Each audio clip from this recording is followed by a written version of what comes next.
ജീവിത ശൂന്യതയിൽ നടുവിൽ നിറവായ അനുഗ്രഹം ചൊരിഞ്ഞുവല്ലോ.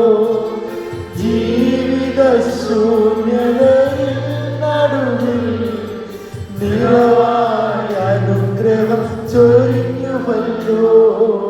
നന്ദി നന്ദി എൻ ദൈവമേ, നന്ദി എൻ യേശുവരാ.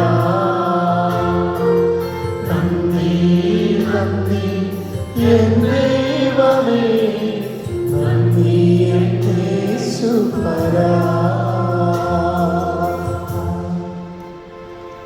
ബൈബിൾ സൊസൈറ്റി ഓഫ് ഇന്ത്യ സംഘടിപ്പിക്കുന്ന രണ്ടാമത് മേരി ജോൺസ് വനിതാ ഫെലോഷിപ്പിലേക്ക് കടന്നു വന്നിരിക്കുന്ന ബഹുമാനപ്പെട്ട വൈദികർക്കും പ്രിയപ്പെട്ട മാതാപിതാക്കൾക്കും സഹോദരി സഹോദരങ്ങൾക്കും സ്നേഹവന്ദനം അറിയിക്കട്ടെ.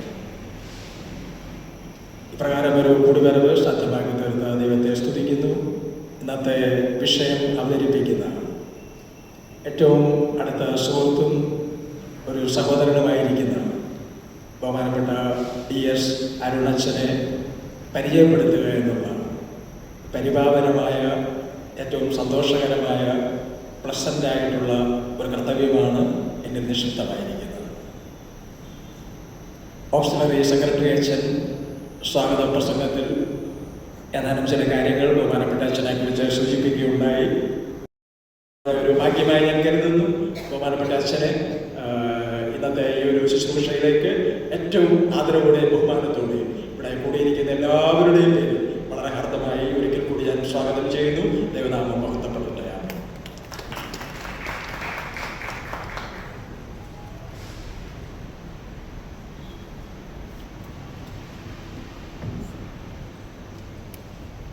ഒരു വാക്ക് പ്രാർത്ഥിക്കുന്നു. തിരുവചനത്തിൻ്റെ നാഥനെ, എല്ലാ കാലത്തും അവിടുന്ന് വചനമയച്ച് ഞങ്ങളെ സുഖപ്പെടുത്തുന്ന ദൈവമാകുന്നുവല്ലോ. ബൈബിൾ സൊസൈറ്റി ആഭിമുഖ്യത്തിൽ ശ്രേഷ്ഠമായൊരു കൂട്ടായ്മയുടെ ഭാഗമാകാൻ കർത്താവിടയാക്കി. ദൂരസ്ഥരായിരുന്ന ഞങ്ങൾക്ക് ക്രിസ്തു യേശുവിൽ സമീപസ്ഥരാകുവാൻ കൃപ നൽകിയല്ലോ. നാഥ, ഞങ്ങൾ ഇന്ന് സങ്കീർണമായ ഒരുപാട് വിഷയങ്ങളെക്കുറിച്ച് ചർച്ച ചെയ്യുമ്പോൾ വചനത്തിൻ്റെ ആലോചനയും ദർശനവും ഞങ്ങൾക്ക് തരണമേ. മാനുഷിക ആലോചനകൾക്കല്ല, തിരുശബ്ദത്തിനായി ഞങ്ങൾ കാതോർക്കുന്നു. അവിടുത്തെ പാദപീഠത്തിലായിരിക്കുന്ന എല്ലാവരെയും കാരുണ്യത്തോടെ നോക്കേണമേ. വചനം സംസാരിക്കുന്ന ഏറ്റവും ബലഹീനനായടിയനെ അവിടുത്തെ മഹത്വമുള്ള നാവായി രൂപാന്തരപ്പെടുത്തണമേ. വചനകേൾവിലായിരിക്കുന്ന സകലർക്കും സമൃദ്ധമായ കൃപ പകരണമേ. ഞങ്ങൾ ഒരുമിച്ച് ഇവിടെ പ്രഘോഷിപ്പിക്കപ്പെടുന്ന വചനത്താൽ അനുഗ്രഹിക്കപ്പെടുവാൻ കൃപയാൽ സഹായിക്കണമെന്ന് ക്രിസ്തു മുഖാന്തരം പ്രാർത്ഥിക്കുമ്പോൾ കൃപയുടെ യാചന കേൾക്കുമാറാകണമേ. ആമേൻ. ദൈവത്തിൻ്റെ അതിപരിശുദ്ധ നാമം മഹത്വപ്പെടുമാറാകട്ടെ. അഭിവന്യ തിരുവേദി, പ്രിയപ്പെട്ട ജേക്കബ് ആന്റണി അച്ഛൻ, വേദിയിലായിരിക്കുന്ന വന്യ വൈദികരെ, എന്നെ ഏറ്റവും സ്നേഹിക്കുകയും ബഹുമാനിക്കുകയും ചെയ്യുന്ന ഷെർലിയാർ കോഷിയം ജോർജ് സാർ, ബൈബിൾ സൊസൈറ്റിയുടെ ചുമതലക്കാരായി ഇവിടെ ആയിരിക്കുന്ന പ്രിയമുള്ളവരെ, ബഹുമാനിയരെ, ഏവർക്കും ക്രിസ്തുവിൻ്റെ നിസ്തുല്യനാമത്തിൽ സ്നേഹവന്ദനം. ഈ അനുഗ്രഹിക്കപ്പെട്ട ശുശ്രൂഷയുടെ ഭാഗമാകാൻ കഴിഞ്ഞത് വളരെ ഭാഗ്യമായി ഞാൻ കരുതുന്നു. ഇവിടെ വചനം സംസാരിക്കാൻ നിൽക്കുമ്പോൾ സാറിങ്ങനെ ഒരുപാട് കാര്യങ്ങളൊക്കെ പറഞ്ഞുവെങ്കിലും ഞാൻ എൻ്റെ കുറവുകളെക്കുറിച്ച് ഇങ്ങനെ ചിന്തിക്കുകയായിരുന്നു. ഇവിടെ ഇരിക്കുന്ന വന്യവൈദികരോളം വചന വ്യാഖ്യാനിക്കാനുള്ള കഴിവൊന്നും എനിക്കില്ല. നമ്മുടെ ഏറെ വിനയപ്പെട്ട് കർത്താവ് തന്ന കൃപയ്ക്കൊത്തവണ്ണം ചില ധ്യാനശകലങ്ങൾ മാത്രം നമുക്ക് ലഭ്യമായ വിഷയത്തെ ആസ്പദമാക്കി നിങ്ങളുടെ ശ്രദ്ധയിൽ കൊണ്ടുവരാൻ ഞാൻ താല്പര്യപ്പെടുന്നു. വിശ്വാസത്തിൻ്റെ സംരക്ഷകരായി നാം ഏവരും ഭവനത്തിലും സമൂഹത്തിലും. വിശ്വാസം ഒരു പ്രഹേളികയായി, സങ്കീർണമായ ഒരു പ്രശ്നമായി പലപ്പോഴും നമ്മുടെ മുന്നിൽ വരാറുണ്ട്. പ്രത്യേകിച്ച് ഈ കാലഘട്ടത്തിൽ ഒരുപാട് ചോദ്യം ചെയ്യപ്പെടുകയും ഒരുപാട് ദുർവ്യാഖ്യാനങ്ങൾക്ക് വിധേയപ്പെടുകയും ചെയ്തിട്ടുള്ള ഒരു സംജ്ഞ കൂടെയാണിത്. വാസ്തവത്തിൽ എന്താണത്? എൻ്റെ ഒരു കാഴ്ചപ്പാടിൽ faith is a way of life. അത് ഒരു ജീവിത പാത അല്ലാതെ മറ്റെന്താണ്? അങ്ങനെയാണെങ്കിൽ വിശ്വാസത്തെ ഒരു വേ ഓഫ് ലൈഫായി നമ്മൾ കാണുകയാണെങ്കിൽ, so context is crucial for faith to embody itself. അതുകൊണ്ട് തന്നെ ആ വിശ്വാസത്തിൻ്റെ മൂർത്തീകരണത്തിന് സാഹചര്യങ്ങൾ വളരെ നിർണായകമായ ഒരു പങ്ക് വഹിക്കുന്നുണ്ട്. നമ്മുടെ ഇന്നിൻ്റെ സാഹചര്യത്തെ നമുക്ക് എങ്ങനെ വിശദീകരിക്കും? അത് തന്നെ വിശദീകരിക്കാൻ പോയാൽ ഒരുപാട് സമയം ഞാൻ കൂടുതലേക്ക് പോകുന്നില്ല. വളരെ പ്രൗഢമായ ആമുഖം അഭിമന്യ തിരുമേനി പറഞ്ഞു കഴിഞ്ഞു. അതുകൊണ്ട് തന്നെ അതിൻ്റെ വിശദാംശങ്ങളിലേക്ക് ഞാൻ പോകാൻ താല്പര്യപ്പെടുന്നു. എന്നിരുന്നാലും ജീവിതം ഒരു വിരൽത്തുമ്പിലേക്ക് പരിണമിക്കപ്പെടുകയോ ചുരുക്കപ്പെടുകയോ ചെയ്യുന്ന ഒരു സാഹചര്യത്തിലേക്കാണ് നാം ജീവിക്കുന്നത്. വിവാഹം, വിരഹം, വിയോഗം, പ്രണയം, പ്രതിഷേധം എല്ലാം ഇന്ന് വിരൽത്തുമ്പിലാണ്. അങ്ങനൊരു കാലഘട്ടത്തിലാണ് നാം ജീവിക്കുന്നത്. ഈ ഒരു കാലഘട്ടത്തെ സാധാരണ 5 P കൊണ്ട് അടയാളപ്പെടുത്താറുണ്ട്. Progress, prosperity, pleasure, perversion and pride. ഇതിൽ ആദ്യത്തെ 3 വലിയ കുഴപ്പം പിടിച്ച ഒന്നല്ല. Progress, prosperity, pleasure. ഓക്കെ, അതിൽ ഒരുപാട് പ്രശ്നങ്ങളുണ്ടെന്നാലും പ്രോഗ്രസ് വേണം. സമൃദ്ധി വേണം. സന്തോഷങ്ങളും ആനന്ദങ്ങളും വേണം. പക്ഷേ അത് പിന്നീട് പർവേഷൻ എന്നതുകൊണ്ട് നമ്മുടെ ഒരു കുടുംബത്തിൻ്റെ പശ്ചാത്തലത്തിൽ ഇൻഅപ്രോപ്രിയേറ്റ് റിലേഷൻഷിപ്സിലേക്ക് വഴുതി മാറിപ്പോകുന്ന ഒരു കാലഘട്ടത്തിലാണ് നമ്മൾ ജീവിക്കുന്നത്. തിരുവനന്തപുരത്ത് 2 ദിവസം മുമ്പ് ഞാൻ താമസിക്കുന്ന ഒരു 10-15 കിലോമീറ്റർ അപ്പുറം ഇന്നലെ മണിക്കാൻ പറഞ്ഞ സംഭവമാണ്. 2 വയസ്സുള്ള ഒരു കുഞ്ഞിനെ ആ അമ്മയുടെ സഹോദരനെടുത്ത് കിണറ്റിലിറങ്ങി. പക്ഷെ പിന്നത്തേതിലും അത് വാർത്ത എന്ന് പറഞ്ഞാൽ അമ്മയും ഓൺ സഹോദരനും തമ്മിലുള്ള ഇൻഅപ്രോപ്രിയേറ്റ് ബന്ധങ്ങളാണ്. ഇപ്പൊ ഇങ്ങനെയൊക്കെ കുടുംബത്തിന്റെ പരിസരങ്ങൾ പോലും ആകമാനം അനിവസമാക്കപ്പെടുന്ന ഒരു കാലഘട്ടത്തിന്റെ വളരെ ദുരന്തപൂർണ്ണമായ ഒരു സാഹചര്യത്തിലൂടെയാണ് നമ്മൾ കടന്നു പോകുന്നത്. അതുകൊണ്ട് തന്നെ കുടുംബ ബന്ധങ്ങളിൽ ഒരു ആത്മീക പരിസരം ഉണ്ടാകണം, സമൂഹങ്ങളിൽ ഒരു ആത്മീക സംസ്കാരം ഉണ്ടാകണം. ഇതിനു വേണ്ടിയാണ് ഇന്ന് നാം എല്ലാവരും അശ്രാന്തമായി പരിശ്രമിക്കുന്നത്. ഇതാണ് പ്രധാനപ്പെട്ട ഒരു കാര്യം. കുടുംബ ബന്ധങ്ങളിൽ ഒരു ആത്മീക പരിസരം ഉണ്ടാകണം. ഒരു സരസമായൊരു അനുഭവം പറഞ്ഞ് പങ്കുവച്ച് മുന്നോട്ട് പോകാമെന്ന് വിചാരിക്കുന്നു. ചില വർഷങ്ങൾക്ക് മുമ്പ്, വളരെ വർഷങ്ങൾക്ക് മുമ്പ്, സാധാരണ ഒരു വീട്ടിൽ ഒരു പെൺകുട്ടി ഉണ്ടെങ്കിൽ വിവാഹപ്രായമാകുമ്പോൾ ആ പെൺകൊച്ചിന് ഒരു ചെക്കൻ വേണം. നമ്മുടെയൊക്കെ നാട്ടിൽ, എൻ്റെ പള്ളിയുടെ പശ്ചാത്തലത്തിലാണ് ഈ പറയുന്നത്, ആ വീട്ടിലെ അമ്മയോ അപ്പനോ ഈ അച്ഛൻ ആ വീട് വിസിറ്റ് ചെയ്യുമ്പോഴോ അല്ലെങ്കിൽ ഈ വീട്ടുകാർ അച്ഛൻ്റെ വാസനയിൽ വരുമ്പോഴോ സങ്കടത്തോടും പരിഭവത്തോടും പ്രാർത്ഥനയോടും പറയുന്നൊരു കാര്യം, അച്ഛാ മോൾക്ക് വിവാഹാലോചനയൊക്കെ നടക്കുന്നുണ്ട്, നല്ലൊരു ചെക്കൻ വേണം, അച്ഛനതിനു വേണ്ടി പ്രാർത്ഥിക്കണം. ഇനി അച്ഛൻ്റെ അറിവിൻ്റെ പരിധിയിൽ ഏതെങ്കിലും നല്ല ബന്ധങ്ങൾ വന്നാൽ പറയാനും മടിക്കല്ലേ. ഇത് പറഞ്ഞിട്ട് സാധാരണ അച്ഛൻ ചോദിക്കാറുണ്ട്, എന്താ നിങ്ങളുടെ ഒരു ഡിമാൻഡ്, നിങ്ങളുടെ ഒരു പ്രതീക്ഷ എന്താണ്?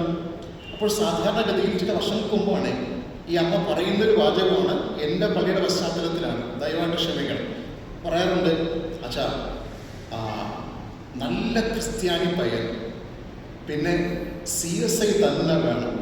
ഓക്കെ, CSI തന്നെ വേണം, പാരമ്പര്യമുള്ള കുടുംബം, ജീവിക്കാൻ ചുറ്റുപാട് വേണം. ഇതൊക്കെ പറഞ്ഞ് അച്ഛനും കേട്ടിരിക്കും, നല്ല കമ്മലല്ലെന്ന് അറിയാം, എന്നാലും കേട്ടിരിക്കും, പ്രാർത്ഥിച്ച് പറഞ്ഞു വിടും. ഒരു ജനറേഷൻ മാറി, അടുത്ത അമ്മമാർ വന്നു. അമ്മമാരും അച്ഛനോട് പറയും, അച്ഛാ ചെക്കൻ വേണം. ഓക്കെ, അത് ഡിനോമിനേഷൻ കുഴപ്പമില്ല, ക്രിസ്ത്യാനി പയ്യൻ, നല്ല സ്വഭാവങ്ങളുള്ളത്, നല്ല കുടുംബത്തിൽപ്പെട്ടത്, സഭാവിഭാഗം ഏതായാലും ഞങ്ങൾക്ക് ഓക്കെയാണ്.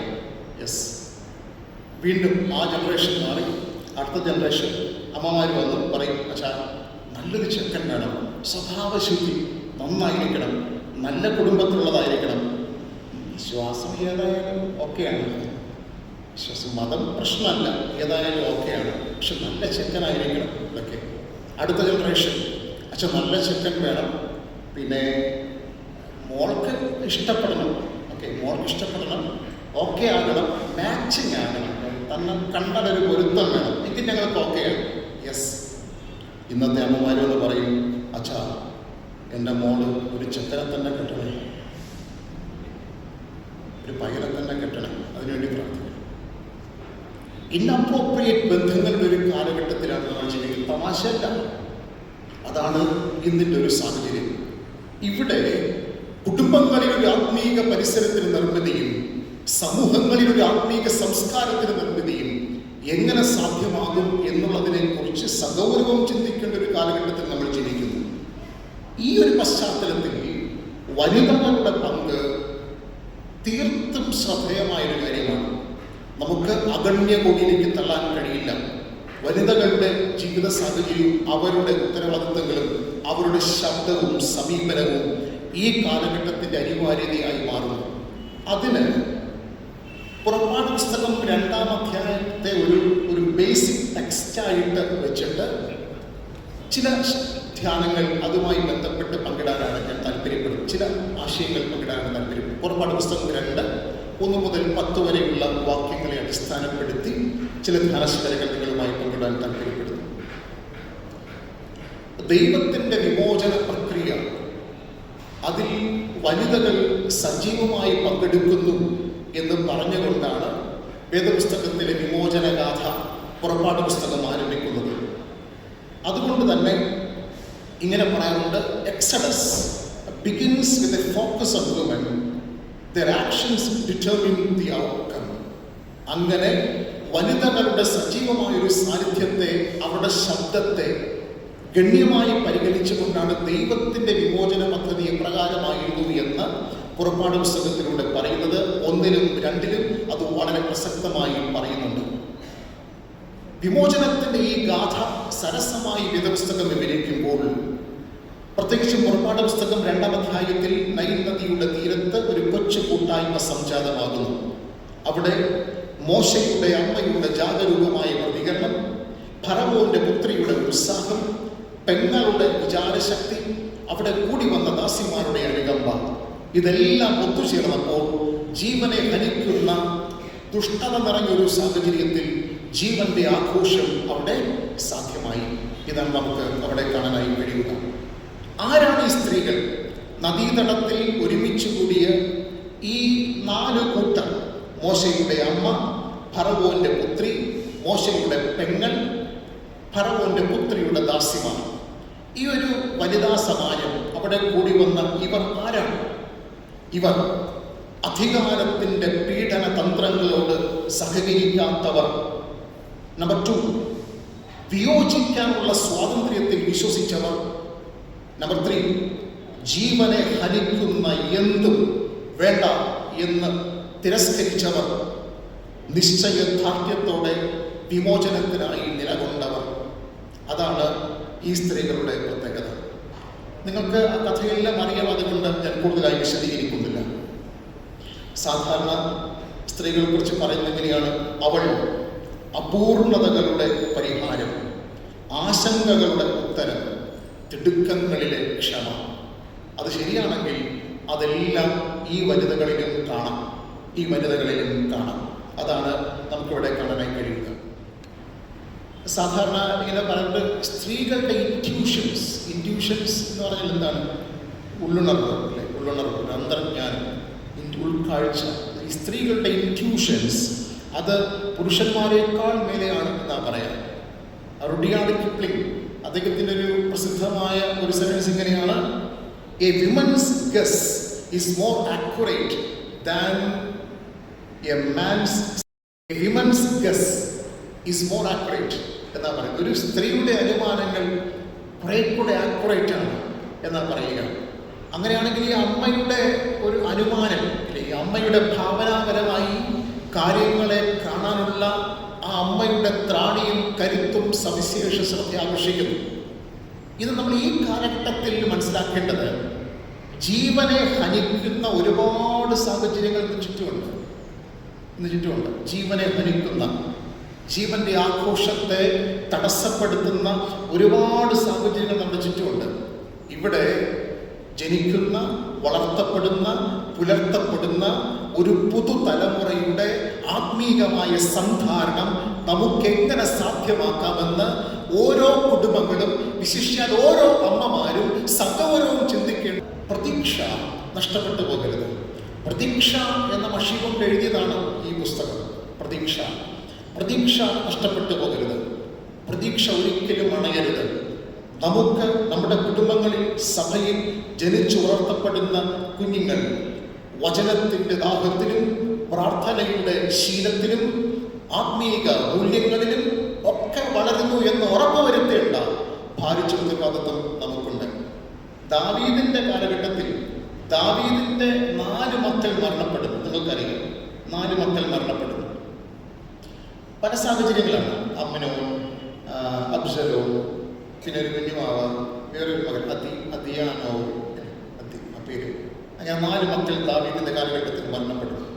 ഒരു ധ്യാനഗുരു ഈ അടുത്ത കാലത്ത് പറഞ്ഞത്, ഈ ദാവീദ് ഇങ്ങനെ നോക്കിക്കൊണ്ടിരിക്കുക അകാലത്തിൽ അദ്ദേഹത്തിന് 4 മക്കൾ കുരിഞ്ഞു പോകുന്നു. കുഞ്ഞുമാവയുടെ മരണം അത് വേറൊരു കാര്യം. പക്ഷെ മറ്റു 3 മക്കളുടെ മരണം ആ കുടുംബത്തിൽ എങ്ങനെ സംഭവിച്ചു? പ്രിയമുള്ളവരെ, ദാവീദിനെ കുറിച്ച് പറഞ്ഞിരിക്കുന്നത് ഒരു അപ്പൻ എന്ന നിലയിൽ ആള് ഫെയിലറാണ്.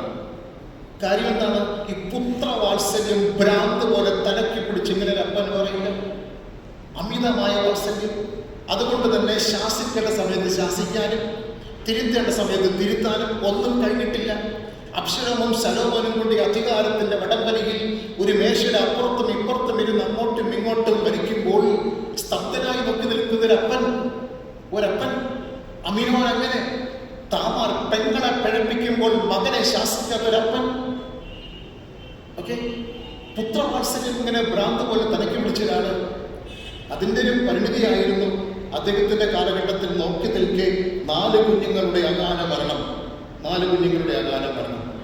എന്നെ കേൾക്കുന്ന ദൈവജനമേ, ഉൾക്കാഴ്ചയുടെ കരുത്ത്, ജീവനെ ഹനിക്കുന്ന സാഹചര്യങ്ങൾ ചുറ്റുമുള്ളപ്പോൾ നമ്മുടെ കുഞ്ഞുങ്ങളെ എങ്ങനെ ഉയർത്താമെന്ന നിലയിൽ ഭാവനാപരമായി കാര്യങ്ങളെ കണ്ട് പ്രതീക്ഷയോടെ മുന്നോട്ട് നയിക്കാൻ നമുക്ക് കഴിയണം. പ്രധാനപ്പെട്ട ഒരു കാര്യം.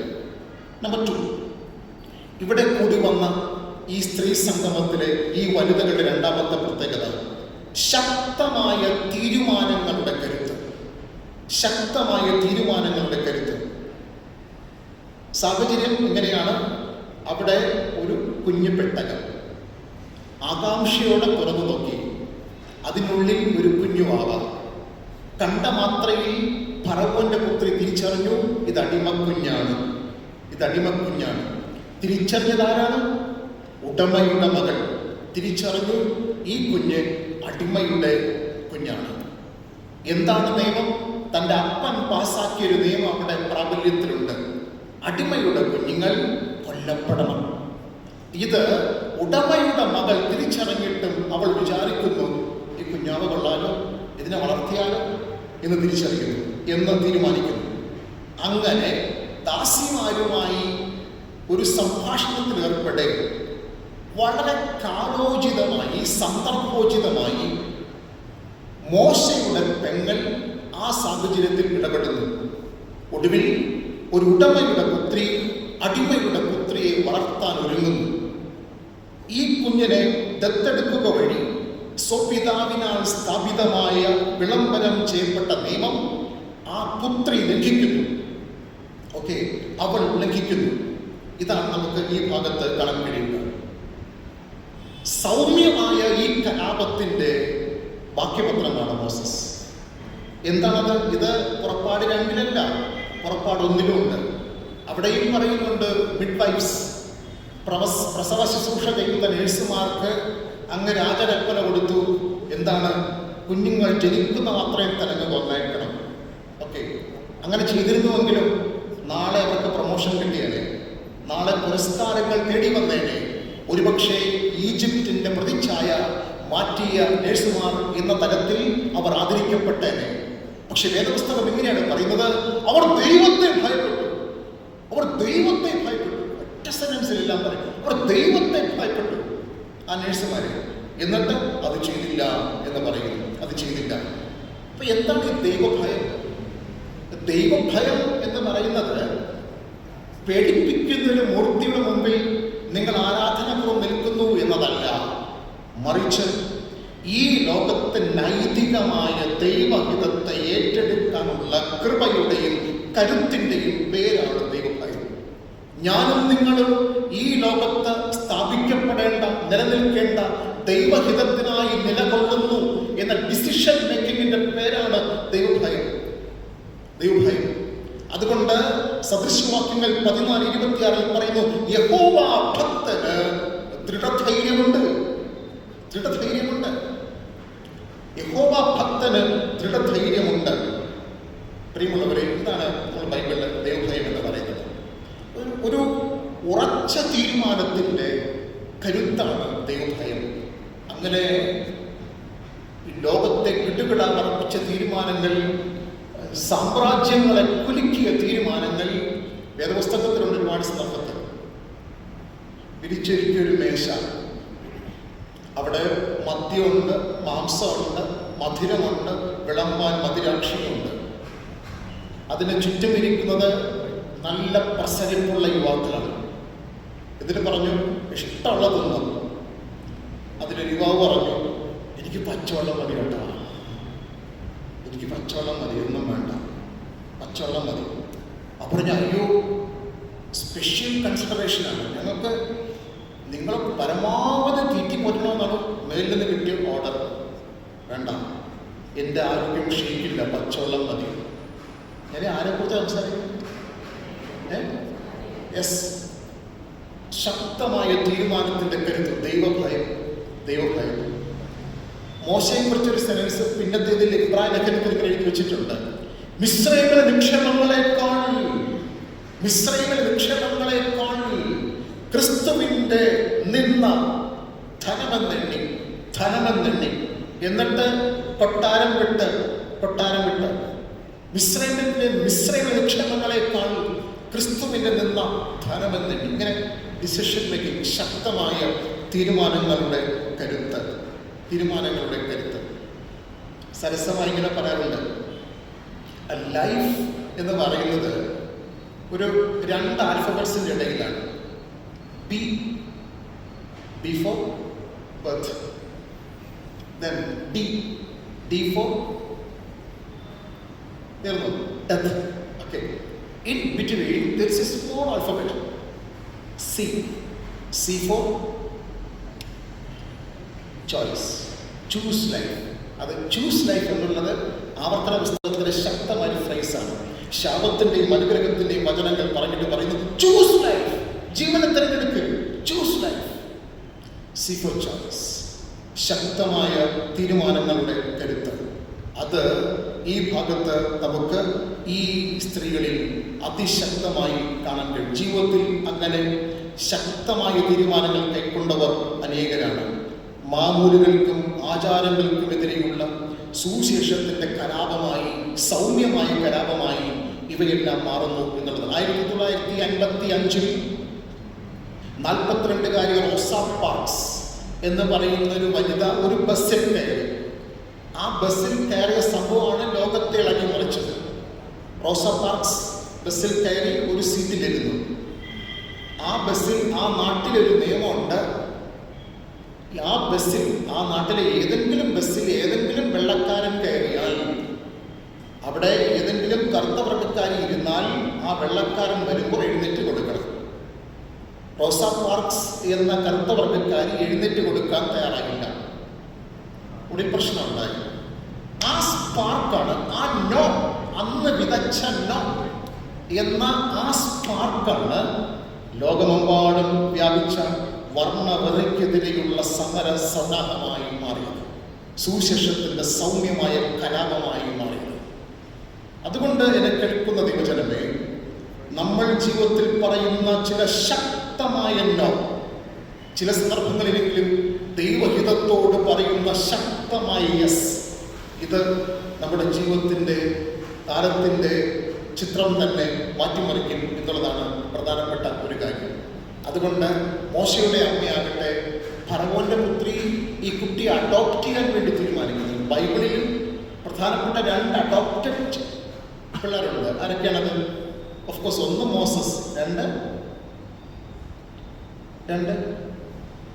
വളരെ പ്രധാനപ്പെട്ട അഡോപ്റ്റഡ് ഗേൾ ചൈൽഡ് ബൈബിളിൽ. എസ്തർ അങ്ങനെ അഡോപ്റ്റഡ് ഗേൾ ചൈൽഡ് 2 പ്രധാനപ്പെട്ട, 1 മോസസ് 1 എസ്തർ. അപ്പോൾ ഇവിടെ ഈ കുട്ടി അഡോപ്റ്റ് ചെയ്യാൻ വേണ്ടി തീരുമാനിക്കുന്നത്, adoption is the best option, വിശദീകരിക്കുന്നില്ല. അപ്പം അങ്ങനെ ഈ കുട്ടി അഡോപ്റ്റ് ചെയ്യാൻ വേണ്ടി തീരുമാനിക്കുന്നു. അപ്പോൾ അവിടെയും ശക്തമായൊരു തീരുമാനം എടുക്കുകയാണ്. ഇത് അടിമയുടെ കുട്ടിയാണെന്ന് കണ്ടിട്ടും അവൾ അവളുടെ അപ്പൻ്റെ നിയമത്തെ മാനിപ്പുലേറ്റ് ചെയ്ത് ഈ കുഞ്ഞിനെ ദത്തെടുക്കുകയാണ്. ഓക്കെ, ഈ കുഞ്ഞിനെ വിട്ടുകൊടുക്കാൻ തീരുമാനിക്കുന്ന മോസസിന്റെ അമ്മ, അതും ശക്തമായ തീരുമാനമാണ്. അവിടെ പെങ്ങൾ വേറെ ചില സാഹചര്യങ്ങൾ ഒരുക്കുന്നത് ഞാൻ പിന്നാലെ വിശദീകരിക്കും. അതും ശക്തമായ തീരുമാനമാണ്. ശക്തമായ തീരുമാനങ്ങളുടെ കരുത്ത്. ഒരു തലമുറയുടെ സംധാരണത്തിന് നമുക്ക് വേണ്ടത് ശക്തമായ തീരുമാനങ്ങളുടെ കരുത്ത് തന്നെയാണ്. ആമേൻ. നമ്പർ 3, ഈ സ്ത്രീകൾ നമുക്ക് നൽകുന്ന 3ാമത്തെ പാഠം കാര്യപ്രാപ്തിയുടെ കരുത്ത്. കാര്യപ്രാപ്തിയുടെ കരുത്ത്. മോസസിന്റെ അമ്മ ഇവിടെ സംസാരിച്ചതായിട്ട് ബൈബിളിൽ രേഖപ്പെടുത്തിയിട്ടില്ല. സംസാരിച്ചതായിട്ട് ബൈബിളിൽ രേഖപ്പെടുത്തിയിട്ടില്ല. യെറ്റ് ആ സ്ത്രീയുടെ പ്രവൃത്തി വളരെ വാചാലമായിരുന്നു. ആദ്യം 3 മാസം ഒളിപ്പിച്ചു വെച്ചു. പിന്നെ സാഹചര്യങ്ങൾ ആ ഒരു തരത്തിൽ സംഗതമല്ല എന്ന് മനസ്സിലാക്കി ആ കുട്ടിയെ പെട്ടകത്തിലാക്കി നദിയിലൊഴുക്കി. വേദപുസ്തകത്തിന്റെ വായനയിൽ ഇങ്ങനെ ഞാൻ വിശദീകരിക്കുന്നു: ഭർത്തൃ സാന്നിധ്യമില്ലായിരുന്നിട്ടും വിധിഹിതങ്ങൾക്ക് തന്റെ കുഞ്ഞിന്റെ ഭാവിയെ വിട്ടുകൊടുക്കാതെ ആവുന്നിടത്തോളം കാര്യക്ഷമതയോടെ ആർജവത്തോടെ പ്രവർത്തിച്ച് അവൾ ആ കുഞ്ഞിന്റെ ജീവൻ സാധ്യമാക്കി എന്നുള്ളതാണ് ഏറ്റവും പ്രധാനപ്പെട്ട ഒരു സാന്ദർഭികമായ സന്ദർഭോചിതമായ ഒരു പ്രവർത്തനം ആ അമ്മയുടെ ഭാഗത്തുനിന്ന് ഉണ്ടായി. കാര്യപ്രാപ്തിയുടെ കരുത്ത്. സാധാരണ സ്ത്രീകളെ കുറിച്ച് പറയുന്നത് നാടിയേക്ക് 4 വട്ടം ഇങ്ങനെ വീട് വീട് വീട്, ഓഫീസിൽ ഇരിക്കുമ്പോഴും വീട് വീട് വീട് ഇങ്ങനെ ചിന്തിച്ചുകൊണ്ട് നടക്കുന്നതാണ്. ശരിയാണോ എന്തോ? ഓക്കെ, എനിവേ ഇങ്ങനെ വീടിനെ കുറിച്ച് ഒരുപാട് വിചാരങ്ങളുള്ളവർ എന്നാണ് സാധാരണ പറയാറുള്ളത്. മേ ബി നിങ്ങൾ യോജിക്കുമായിരിക്കും, എനിക്കറിയില്ല, വായിച്ചു കേട്ടതാണ് കേട്ടോ. അപ്പോൾ ഇങ്ങനെ വീടിനെ കുറിച്ച് ഒരുപാട് വിചാരമുള്ളവർ, പ്രിയമുള്ളവരെ, അങ്ങനെ വീട് വീട് വീട് എന്ന് ചിന്തിക്കുമ്പോഴും തലമുറകൾ, കുഞ്ഞുങ്ങൾ എന്നൊക്കെ ചിന്തിക്കുമ്പോഴും കുറെ കൂടെ കാര്യപ്രാപ്തിയോടെ കാര്യങ്ങൾ വിശദീകരിക്കാനുള്ള ഒരു കൃപയും കരുത്തും നമുക്കുണ്ടാകട്ടെ എന്നുള്ളതാണ് പ്രധാനപ്പെട്ട ഒരു കാര്യം. നമുക്കറിയാം, നമ്മുടെ കേരളം വളരെ മുന്നിലാണ്. പക്ഷേ ആത്മഹത്യയിലും മുന്നിലാണ്, ഡിവോഴ്സിലും മുന്നിലാണ്, ഡൗറിയിലും മുന്നിലാണ്, ഗാർഹിക പീഡനങ്ങളിലും മുന്നിലാണ്. ഇവിടെയൊക്കെ നമ്മൾ കുറെ കൂടെ കാര്യപ്രാപ്തിയോടെ കാര്യങ്ങൾ എങ്ങനെ നമുക്ക് ചെയ്യാൻ കഴിയും എന്നുള്ളത് പ്രധാനപ്പെട്ട ഒരു വസ്തുതയാണ്. ഇവിടെ ഞാൻ നേരത്തെ സൂചിപ്പിച്ചതുപോലെ ഈ മോശയുടെ പെങ്ങൾ എന്ന് നമ്മൾ ശ്രദ്ധിക്കേണ്ട ഒരു കുട്ടിയാണ്. ആ കുട്ടി അവിടെ വളരെ വളരെ കൗശലത്തോടെ ഒരു ചോദ്യം ഉയർത്തുന്നുണ്ട്. ഒരു കുഞ്ഞുവാവ ഫറവോന്റെ പുത്രിയുടെ കയ്യിലിരിക്കുകയാണ്. ഇഷ്ടപ്പെട്ടു, വളർത്തണമെന്ന് തീരുമാനിക്കുന്നു. അപ്പോൾ ആ ഒരു സാഹചര്യത്തിൽ ആ കുഞ്ഞ് ചോദിക്കുന്ന, ആ കൊച്ചുമകൾ ചോദിക്കുന്നൊരു ചോദ്യം ഇതാണ്: ഈ കുഞ്ഞിനെ പാലൂട്ടി വളർത്താൻ ഞാനൊരു അമ്മയെ കൊണ്ട് വരട്ടാം, ഞാനൊരു അമ്മയെ കൊണ്ട് വരട്ടാം. അപ്പോഴാണ് ആലോചിച്ചത്, അങ്ങനെ ഒരു ആവശ്യമുണ്ടല്ലോ. ഓക്കെ, നീ കൊണ്ടുപോകാം, നീ ഓടിച്ചെന്ന് കൊണ്ടുപോകാം. അങ്ങനെ സ്വന്തം അമ്മയെ അവിടെ വാടകയായിട്ട് അവതരിപ്പിക്കുന്നു. അതിലേറ്റവും പ്രധാനപ്പെട്ട ഒരു കാര്യം, ഇത് നിസ്സാര കാര്യമല്ല. ഇങ്ങനെ ചില സന്ദർഭങ്ങളിൽ ഇത് കള്ളമാണോ? കള്ളമല്ല. പിന്നെ എന്താണ്? നന്മയ്ക്ക് വേണ്ടിയുള്ള പക്ഷം ചേരലാണ്. ചരിത്രത്തിൽ നിന്നൊരു ഉദാഹരണം പറയാം. ഐറീന സെൻലെറോവ, നിങ്ങൾ കേട്ടിട്ടുണ്ടാവും. ഒരു പോളിഷ് വനിതയാണ്, ഒരു ഹ്യൂമാനിറ്റേറിയൻ പ്രവർത്തകയാണ്. എന്താണ് അവർ ആ പേര് ഇത്ര ഗൂഗിളിലൊക്കെ സെർച്ച് ചെയ്ത് എന്തുകൊണ്ട് ആ പേര് ഇങ്ങനെ മുഴങ്ങി നിൽക്കുന്നത്? നമുക്കറിയാം, ഹിറ്റ്ലറിന്റെ കാലഘട്ടത്ത് അവിടെ കോൺസെൻട്രേഷൻ ക്യാമ്പുകൾ ഉണ്ടായിരുന്നു.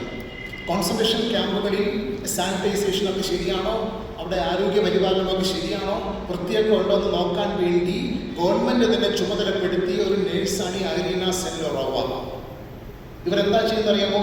ഓരോ കോൺസെൻട്രേഷൻ ക്യാമ്പുകളിൽ അവർ പോകുമ്പോഴും സന്ദർശിക്കുമ്പോഴും നൂറുകണക്കിന് ആയിരക്കണക്കിന് കുഞ്ഞുങ്ങളുടെ കരച്ചിലും അവരുടെ നിരാശ കൊണ്ട മുഖത്തിലെ വ്യഥകളുമൊക്കെ കണ്ട് ചങ്ക് പിളർന്ന ഒരു സ്ത്രീയാണ്. ഇങ്ങനെ ഓരോ പ്രാവശ്യവും അവരിങ്ങനെ ആ കോൺസെൻട്രേഷൻ ക്യാമ്പിൽ പല ആവശ്യങ്ങൾക്ക് വേണ്ടി പോകുമ്പോഴും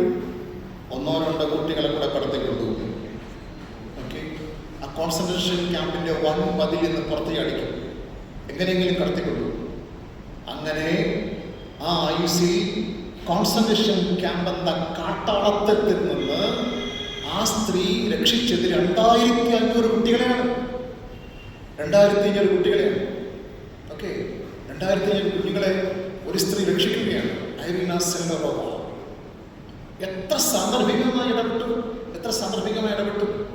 മോശയുടെ പെങ്ങളെ ശ്രദ്ധിക്കുക, ഈ കുട്ടിക്ക് പാലുട്ടി വളർത്തുന്നതിന്റെ അമ്മയെ കൊണ്ട് വരട്ടെ. എത്ര സരസമായൊരു ചോദ്യം.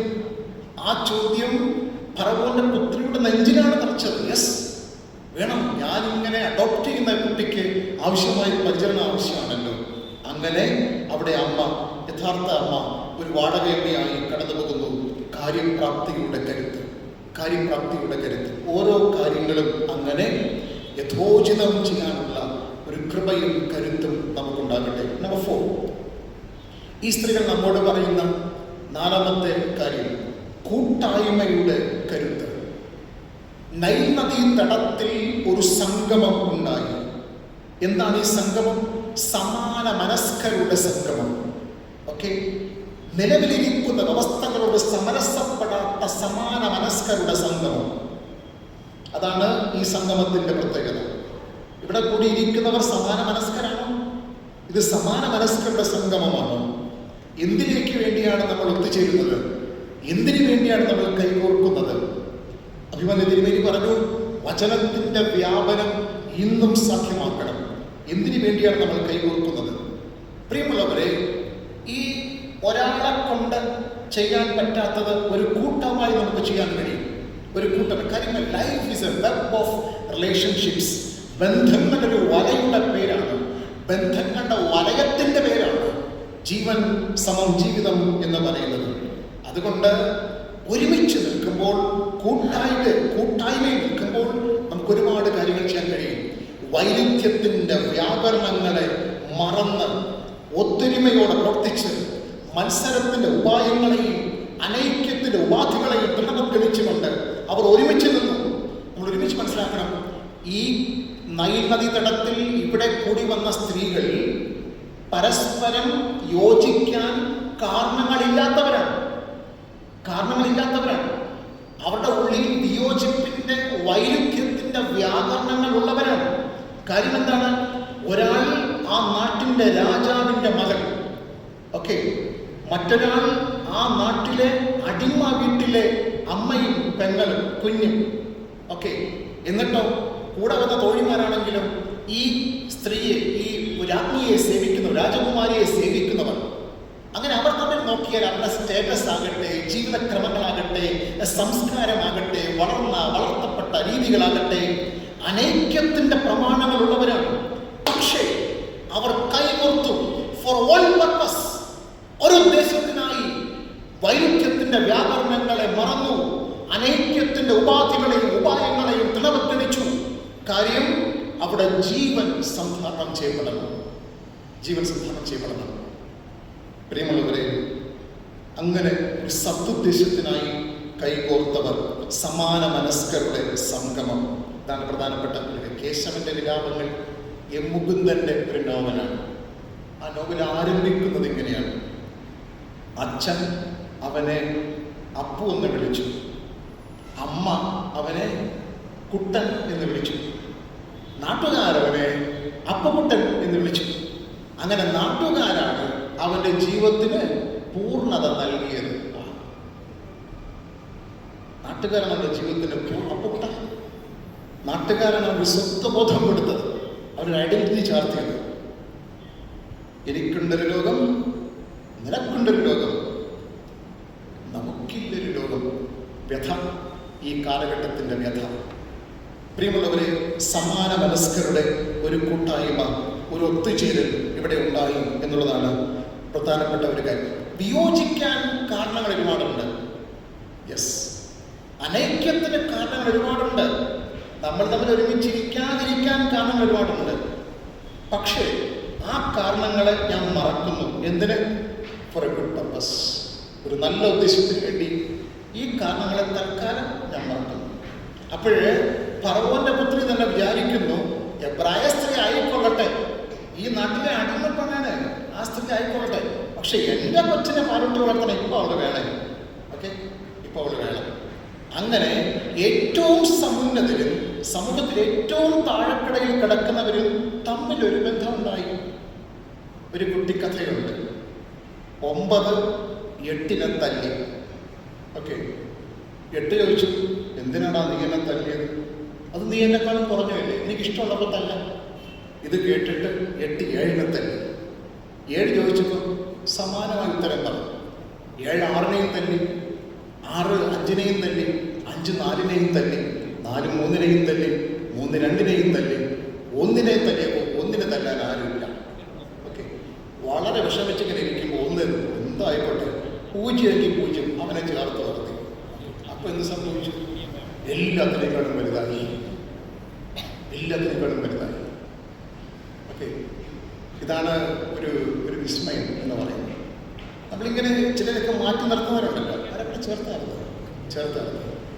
അപ്പോഴേ നിങ്ങൾക്ക് വലിപ്പം ഉണ്ടാകുന്നു, നിങ്ങൾ വിപുലമാകുന്നു, ബൃഹത്താകുന്നു, മേന്മയുള്ളവരായി മാറുന്നു, മൂല്യമുള്ളവരായി മാറുന്നു. ഇതിൻ്റെ പേരാണ് കൂട്ടായ്മയുടെ കരുത്ത്. നമ്പർ 5, സ്വയം പരിത്യാഗത്തിൻ്റെ കരുത്ത്. ഈ അമ്മ ശ്രദ്ധിച്ച് വായിക്കേണ്ട ഒരാളാണ്. വിപതി ധൈര്യമാണ് സ്ത്രീയുടെ ആത്മീയത. അത് റോസി തമ്പിയുടെ വാക്കുകളാണ്. വിപതി ധൈര്യം എന്ന് പറഞ്ഞാൽ വിപരീത സാഹചര്യങ്ങളെ നേരിടാനുള്ള കരുത്ത് പുരുഷനേക്കാൾ സ്ത്രീകൾക്കുണ്ടെന്നാണ് പറയുന്നത്. ഓക്കെ, ചിലപ്പോഴൊക്കെ പുരുഷനിങ്ങനെ എന്നൊക്കെ പറഞ്ഞ് നിൽക്കുമെങ്കിലും ചില ഇടർച്ചകളും പതർച്ചകളൊക്കെ വരാൻ സാധ്യതയുണ്ട്. വിപതി ധൈര്യമാണ് സ്ത്രീയുടെ കരുത്ത് എന്നാണ് പറയുക. എന്ന് പറഞ്ഞാൽ തനിക്ക് വേണ്ടത് എന്താണെന്ന് തിരിച്ചറിയാനും അത് തിരഞ്ഞെടുക്കാനുള്ള സ്വാതന്ത്ര്യം, അതിന് വിലയായി നൽകേണ്ടി വരുന്ന ഏതു കഠിനതയും സ്വീകരിക്കാനുള്ള സന്നദ്ധത ഒരു പെണ്ണിനുണ്ടത്രേ. ഉണ്ടോ? അതെന്തുകൊണ്ട് കിട്ടുന്ന ജൈവികമായവർ അങ്ങനെയെന്നാണ് പറയുന്നത്. ജൈവികമായ സ്ത്രീകൾ അങ്ങനെയാണ്. ഒരു കുഞ്ഞുവാവ പിറക്കുമ്പോൾ ആ കുഞ്ഞുവാവ ഒരു പെൺകുട്ടിയാണെങ്കിൽ അവളുടെ ശരീരത്തിൻ്റെ അകത്ത് പുരുഷന്മാർക്കൊന്നുമില്ലാത്ത 2-3 സെന്റിമീറ്റർ മാത്രം വലുപ്പമുള്ള ഒരു പാത്രമുണ്ട്. എന്താ പാത്രം? ഗർഭപാത്രം. ഒരു കുട്ടി പിറക്കുമ്പോൾ ആ കുട്ടി പെൺകുട്ടിയാണെങ്കിൽ ആ പെൺകുട്ടിയുടെ ശരീരത്തിൽ 2-3 സെന്റിമീറ്റർ മാത്രം വലുപ്പമുള്ള ഒരു കുഞ്ഞു പാത്രം. അത് പിന്നത്തേതിൽ 2-3 കിലോ ഭാരമുള്ള ഒരു കുഞ്ഞിനെ വഹിപ്പാൻ തക്കവണ്ണം വലുതാകുന്നു. പക്ഷേ ഈ 2-3 സെന്റിമീറ്റർ വലുപ്പമുള്ളൊരു പാത്രം ഉണ്ടല്ലോ, ഈ പാത്രം ഹേതുവായിട്ടാണ് ഒരായുസ് മുഴുവനും അവൾ ഒരുപാട് സങ്കടങ്ങളിലൂടെ കടന്നു പോകുന്നു. അത് മാത്രം അവളെക്കുറിച്ച് ചിന്തിച്ചാൽ മതി. നമസ്കരിക്കാൻ വേറെ കാരണമൊന്നും വേണ്ട. അത് മാത്രം ചിന്തിച്ചാൽ മതി. ആ ഒരൊറ്റ കാരണം കൊണ്ട് ഒരായുസ് മുഴുവൻ. ശരി. അതുകൊണ്ട് ഈ ഒരു നന്മയ്ക്ക് വേണ്ടി ഏതു കഠിനതയും സ്വീകരിക്കാനുള്ള ഒരു സന്നദ്ധത നമ്മളെക്കാൾ കൂടുതലാണെന്നാണ് പറഞ്ഞത്. ഓക്കെ, അത് ഈ അമ്മയിൽ തെളിഞ്ഞു വരുന്നുണ്ട്. ഈ അമ്മയുടെ പ്രത്യേകത എന്താണ്? എൻ്റെ കുഞ്ഞുവാവ. അത് നിങ്ങൾക്ക് നൽകുന്ന വികാരം എന്താണ്? എൻ്റെ കുഞ്ഞുവാവ. ഇത് പറയുമ്പോൾ കണ്ണു നിറയാത്ത ആരോടുള്ള എൻ്റെ കുഞ്ഞ്. എന്നിട്ട് കൊന്നിരിക്കും ആ കുഞ്ഞിനെ, കൊന്നിരിക്കും. പട്ടാളക്കാർ ആ വീട് സന്ദർശിച്ചിരിക്കും, ആ കുഞ്ഞിൻ്റെ കരച്ചിൽ കേട്ടിരിക്കും, ആ കുഞ്ഞിനെ കൊന്നിരിക്കും. അതുകൊണ്ട് അമ്മ തീരുമാനമെടുക്കുന്നു, അവിടെ വളരട്ടെ. എന്നിട്ടോ ഈ പെങ്ങൾ അവതരിപ്പിച്ചൊരു സാഹചര്യത്തിൽ ആ വീട്ടിലേക്ക് ഒരു വാടക അമ്മയായി കയറി പോകുന്നുണ്ട്. വാടകത്തള്ളയായി, ഒരു സർഗേറ്റ് ഉമ്മനായി, ഒരു വാടകത്തള്ളയായി ആ ഭവനത്തിലേക്ക്, ആ കൊട്ടാരത്തിലേക്ക് കയറി പോകുന്നുണ്ട്. അങ്ങനെ വാടക അമ്മയായി പാലൂട്ടി വളർത്താൻ കൊട്ടാരത്തിലേക്ക് പോകുന്ന ആ അമ്മയെ നിങ്ങളൊന്ന് ഭാവനയിൽ കാണും. എൻ്റെ കുഞ്ഞാവ കരയുന്നു. പക്ഷെ എനിക്ക് പറയാൻ പറ്റില്ല ഇതെൻ്റെ ആവയാണെന്ന്. എനിക്ക് പറയാൻ പറ്റില്ല. ഓക്കെ, ഇതെൻ്റെ കുഞ്ഞാണെന്ന് ഉറക്കെ പറയാൻ പറ്റാത്തൊരു സാഹചര്യത്തിൽ കുന്നോളമുള്ള ഈ സ്വപ്നങ്ങളെയും സങ്കടങ്ങളെയും മനസ്സിൽ അടക്കി പിടിച്ചിട്ട് അവൾ അവിടെ നിന്നു. ആ അമ്മ സ്വയം പരിത്യാഗത്തിൻ്റെ ആരൂപമല്ലാതെ മറ്റെന്താണ്? എന്നെ കേൾക്കുന്ന ദൈവജനമേ, ലവ് ഈസ് പെയിൻ. ഇത് ഇന്നത്തെ കുട്ടികൾക്ക് അറിയില്ല. Love is lust, love is pleasure എന്നൊക്കെ പഠിപ്പിക്കുന്ന, ശീലിക്കുന്ന, ഉൾക്കൊള്ളുന്ന ഒരു കാലത്തിന്റെ വൈപരീത്യത്തിൽ ലവ് ഈസ് പെയിൻ ആണ് കുഞ്ഞെ. സ്നേഹം എന്ന് പറഞ്ഞ വേദനയാണ്, വേദനയാണ്, വേദനയാണ്. ഇതറിഞ്ഞാൽ മാത്രമേ എൻ്റെ കുട്ടി പപ്പയെ അമ്മയൊക്കെ ബഹുമാനിക്കൂ. ഓക്കെ, ഇതറിഞ്ഞാൽ മാത്രമേ നമ്മുടെ കുഞ്ഞുങ്ങൾക്ക് ഒരു ആത്മീക സംസ്കാരമുള്ളൂ, ഒരു ആത്മീക സംസ്കാരമുള്ളൂ. വേദന എന്ന വാക്ക് വധ് എന്ന് പറയുന്ന റൂട്ടിൽ നിന്ന് വന്നതാണ്. വേദനയും വേദവും ഒരേ വാക്കിൽ നിന്ന് വന്നതാണ്. വേദം എന്ന് പറഞ്ഞാൽ ജ്ഞാനം, അറിവ്. വേദന പെയിൻ. ചുരുക്കി പറഞ്ഞാൽ എല്ലാ വേദനയും അറിവാണ്, അറിവാണ്. Every pain is A message. എല്ലാ വേദനയും അറിവാണ്. ഇതൊക്കെ ഈ കാലഘട്ടത്തിലെ കുഞ്ഞുങ്ങൾ അറിയണ്ടേ? നമ്മളെ കഴിഞ്ഞ വർഷമല്ലേ ആമസോൺ വനത്തിൽ ആ പ്ലെയിൻ തകർന്നു വീണത് അല്ലേ? ആ കുട്ടി ആമസോൺ നിബിഡ വനത്തിന്റെ നെറുകയിൽ ആ വിമാനം തകർന്നു വീണു. അമ്മയും 4 മക്കളും, 13 വയസ്സായ മൂത്ത കുഞ്ഞ്, താഴെ 11 മാസമായി ഇളയത്. അങ്ങനെ 4 എണ്ണം. അമ്മ, ഹെലികോപ്റ്റർ ഓടിച്ച, പ്ലെയിൻ ഓടിച്ച ആള് മരിച്ചു, എല്ലാവരും മരിച്ചു. ഈ 4 മക്കൾ മാത്രം അതിജീവിച്ചു. പക്ഷെ പിന്നത്തെ അന്വേഷണത്തിൽ നമ്മൾ മനസ്സിലാക്കിയത് ആ അമ്മ ഉടനെ മരിച്ചില്ല. തകർന്നു വീണ പ്ലെയിനിന്റെ ഏതോ യന്ത്രങ്ങളിൽ കുരുങ്ങിയിരുന്നതാണ്. ഓക്കെ, ആ അമ്മ കുരുങ്ങിയിരുന്നതാണ്. എന്നിട്ട് ഈ 4 മക്കളും അവിടെ ഇങ്ങനെ ഇരിപ്പുണ്ട്. അമ്മയുടെ അടുത്ത് തന്നെ ഇരിപ്പുണ്ട്. അമ്മയ്ക്ക് ബോധം പോയിട്ടില്ല. യന്ത്രങ്ങൾക്കിടയിൽ കുരുങ്ങിയിരിക്കുന്നു അമ്മ. ഓക്കെ, ഒടുവിൽ ഈ അമ്മ കുട്ടികളോട് പറഞ്ഞു, മക്കളെ ഇവിടെ നിൽക്കണ്ട കേട്ടാ, ഇവിടെ നിൽക്കണ്ട. അതെന്താ? നിങ്ങളുടെ ശബ്ദം കേട്ടാൽ, നിങ്ങളുടെ മണം പിടിച്ചാൽ ഏതെങ്കിലും വന്യജീവികൾ ഇവിടെ വരും. അവരെ വന്നാൽ നിങ്ങളെ തകർക്കും, നിങ്ങളെ കൊണ്ടുപോകും. മാത്രമല്ല, ചിലപ്പോൾ അമ്മ നാളെയൊക്കെ മരണപ്പെടാം. മരണപ്പെട്ടാൽ അമ്മയുടെ ജഡം ചീയും നാറും. അത് കേട്ട് വന്യജീവികൾ വരാം. അതുകൊണ്ട് എൻ്റെ കുഞ്ഞുങ്ങളെ നിങ്ങൾ ഓടി രക്ഷപ്പെട്ടോ, ഓടി രക്ഷപ്പെട്ടോ എന്ന് പറഞ്ഞ് നിർബന്ധിപ്പിച്ച് ആ കുഞ്ഞുങ്ങളെ അവിടെ നിന്ന് വിരട്ടി ഓടിച്ചതാണ്. എന്നിട്ട് ആ അമ്മ മരിച്ചു. ആ കുട്ടികളെ പിന്നെ രക്ഷപ്പെട്ടു.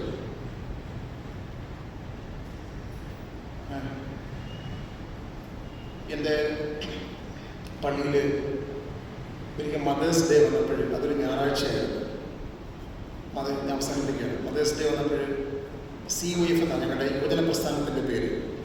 അപ്പോൾ യുവജന പ്രസ്ഥാനത്തിൽ വന്നപ്പോൾ ഞാൻ അവരോട് പറഞ്ഞു, ഇന്ന് മദേഴ്സ് ഡേ അല്ലേ മക്കളെ, നിങ്ങളുടെ അമ്മയെക്കുറിച്ച് ഒരു 5 സെൻറ്റൻസ് പറഞ്ഞു.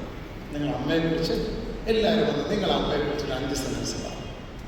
പെൺകുട്ടികളൊക്കെ ഒന്ന് കൂടുതലായിട്ട് പറഞ്ഞു, എൻ്റെ അമ്മ സോ ബ്യൂട്ടിഫുൾ പറയുക.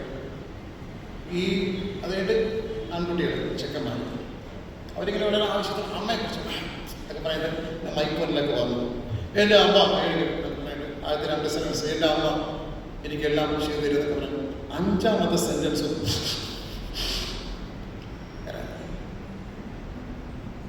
ഞാൻ ചെക്കന്മാർക്ക് അറിയാണ്ട് ഞാൻ തന്നെ അതിശയിച്ചു. 5ാമത്തെ സെൻറ്റൻസിൽ ആൾ വീണേണ്ട. അതൊരു വികാരമാണ്. ആൾ വീണുപോയി. ഈ അമ്മ പറയണം, നിങ്ങളോട് രക്ഷപ്പെട്ട കുഞ്ഞുങ്ങളെ, നിങ്ങളിവിടെ നിന്ന് നിങ്ങളുടെ ജീവന് നാശമാണ് എന്ന് പറഞ്ഞിട്ട് അവരെ പറഞ്ഞു. ഈ അമ്മ മരണത്തിന് കീഴടങ്ങി. എവിടെയൊക്കെയോ ഇങ്ങനെയൊക്കെയുള്ള കുറെ പരിത്യാഗങ്ങളാണ് ഈ കുടുംബങ്ങളൊക്കെ ഇങ്ങനെ നിലനിർത്തിയിരിക്കുന്നത്. എവിടെയൊക്കെയോ ഉണ്ട് ഇങ്ങനെയുള്ള ചില കഷ്ടപ്പാടുകളും പരിത്യാഗങ്ങളും. ഈ ഒരു മൂല്യത്തെ, ജീവന മൂല്യത്തെ ഒരു തലമുറയ്ക്ക് കൈമാറാൻ നമുക്ക് കഴിയണം എന്നുള്ളതാണ് പ്രധാനപ്പെട്ട ഒരു വസ്തുത. ഈ ഒരു ജീവന മൂല്യത്തെ ഒരു തലമുറയ്ക്ക് കൈമാറാൻ നമുക്ക് കഴിയണം. അതാണ് ഏറ്റവും പ്രധാനപ്പെട്ട ഒരു കാര്യം. ഏറ്റവും ഒടുവിലാണ് അചഞ്ചല വിശ്വാസത്തിൻ്റെ കരുത്ത്. അചഞ്ചല വിശ്വാസത്തിൻ്റെ കരുത്ത്. എബ്രായലേഖനം 11-ാം അധ്യായം അതിൻ്റെ 3-ാമത്തെ വാക്യം, 23-ാമത്തെ വാക്യം. വിശ്വാസത്താൽ മോശയുടെ ജനനത്തിങ്കിൽ ശിശുസുന്ദരൻ എന്ന അമ്മയപ്പന്മാർ കണ്ട് രാജാവിൻ്റെ കൽപ്പന ഭയപ്പെടാതെ 3 മാസം അവരെ ഒളിപ്പിച്ച് വെച്ചു. വിശ്വാസത്താൽ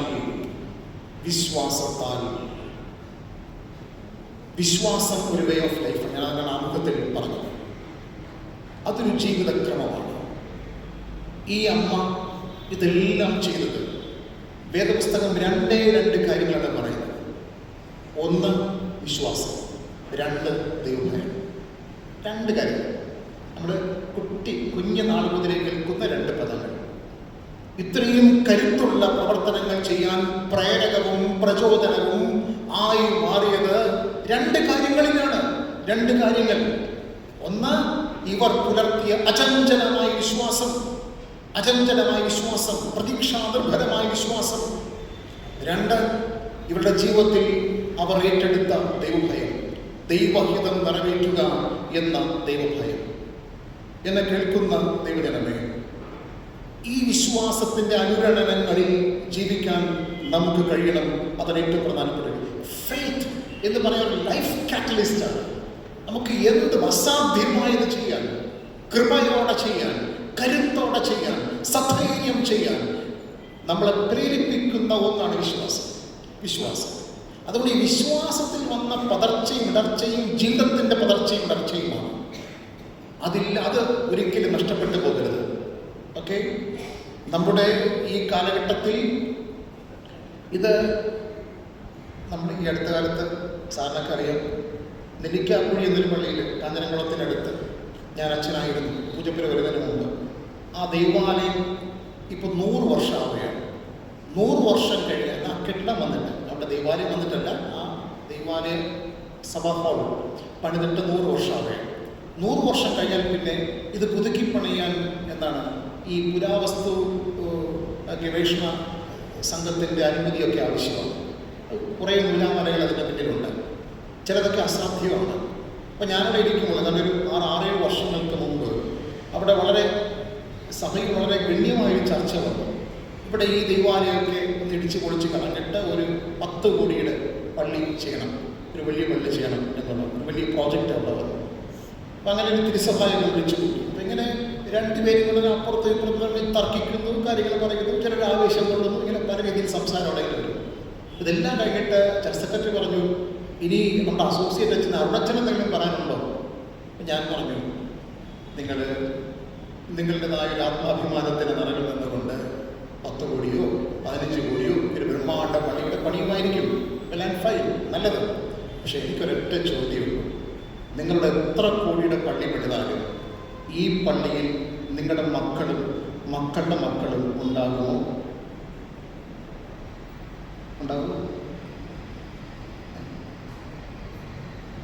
അങ്ങനെ നമ്മുടെ മക്കളുടെ മക്കളും പള്ളിയുടെ ഭാഗമായി വളരും എന്നുള്ളതിന് ഉറപ്പുണ്ടോ?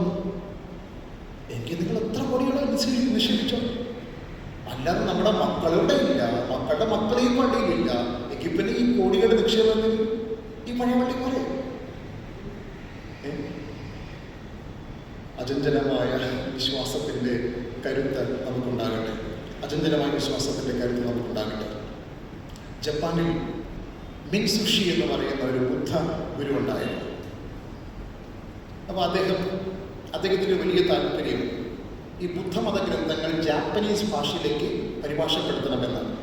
പക്ഷെ അത് പരിഭാഷപ്പെടുത്തി പ്രസിദ്ധീകരിക്കാൻ അദ്ദേഹത്തിൻ്റെ കാശില്ല. അതുകൊണ്ട് അദ്ദേഹം എന്ത് ചെയ്തു? വീടാന്തോറും കയറി ഇറങ്ങി ഓരോ വീട്ടിലും പോയി പറയും, എനിക്കൊരു നാണയം തരണം, ഉദ്ദേശം ഇതാണ്, ഈ ബുദ്ധമത ഗ്രന്ഥങ്ങൾ നമ്മുടെ ഭാഷയിലേക്ക് പരിഭാഷപ്പെടുത്തണം. അങ്ങനെ ആരെങ്കിലും എന്തെങ്കിലും നാണയം കൊടുക്കും. ആയിരക്കണക്കിന് വീടുകൾ അങ്ങനെ സന്ദർശിച്ച് അദ്ദേഹം 10,000 നാണയം ശേഖരിച്ചു.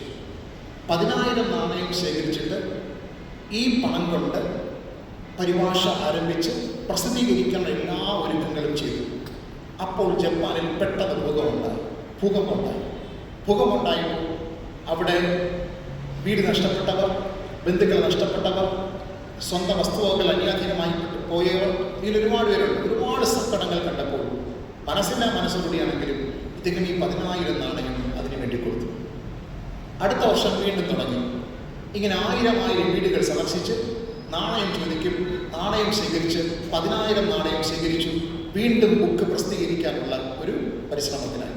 അപ്പോൾ ഇതാ വെള്ളപ്പൊക്കം. വീണ്ടും വീടുപോയി. പലരും വഴിയാധാരമായി.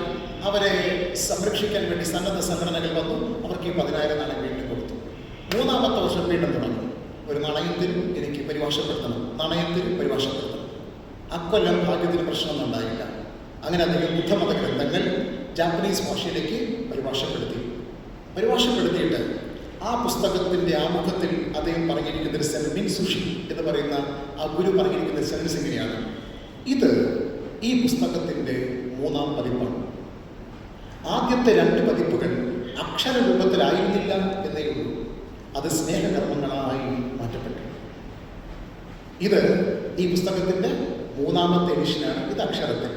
ആദ്യത്തെ 2 അക്ഷരത്തിലായിരുന്നില്ല. ബൈബിൾ സൊസൈറ്റി ഈ പുസ്തകം അക്ഷരരൂപത്തിൽ നമ്മുടെ കയ്യിലുണ്ട്.